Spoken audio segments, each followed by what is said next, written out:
we deliver nutrients, oxygen, and remove waste from our muscles via our capillary bed, that sort of terminal site whereby arteries and veins meet and the magic happens, if you will. And, seeing less capillary density or a reduced perfusion ability of the muscle, that ability to deliver nutrients or oxygen to the muscle, definitely can compromise its adaptation.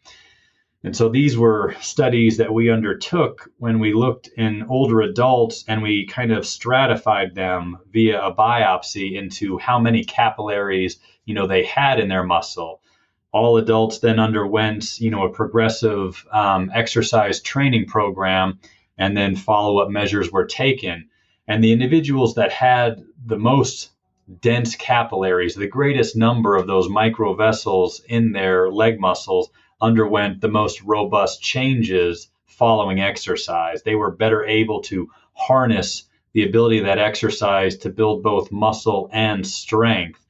And we argued, at least, that it was the ability to kind of deliver muscle, deliver nutrients, remove waste from that exercising muscle that kind of gave them a leg up, if you will. Whereas individuals with fewer capillaries were at a relative disadvantage. They had to kind of reestablish that functional capillary bed to then begin, the more positive adaptation to exercise. So I definitely agree with you wholeheartedly that maintaining adequate, perfusion of our muscle as we age is a critical factor that could determine how well we respond to exercise. And are there strategies to increase capillary density? Would that be something equivalent to blood flow restriction, or what are strategies that potentially we could begin to think about incorporating?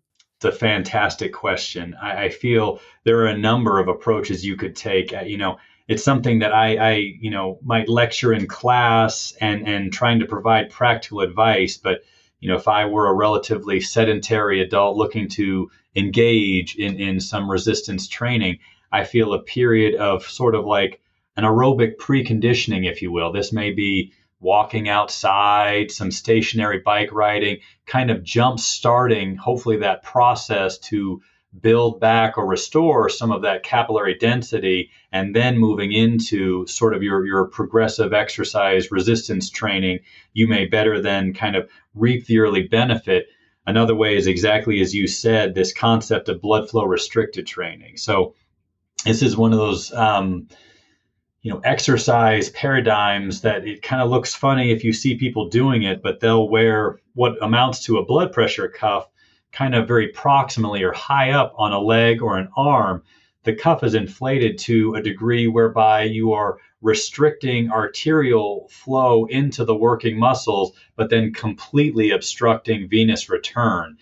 This creates sort of a pooling effect in the muscle. You feel like your muscles are very full, and I don't want to say causing a true ischemic event, but you're limiting local oxygen delivery for a couple of minutes. And this triggers the muscle to think that it needs more capillaries. So then it begins, stimulating these processes to expand and grow the capillary bed, because it senses there's less oxygen due to that cuff being inflated during these acute bouts of exercise. And so, perhaps the incorporation of a training program that included some blood flow restricted might be another way to help with that. It's one of those exercise programs I think needs to be taken a little bit with caution, if there are any underlying vascular issues or anything like that. But it's definitely, you can consider it a tool, in your toolbox that may be something to help jumpstart that exercise response.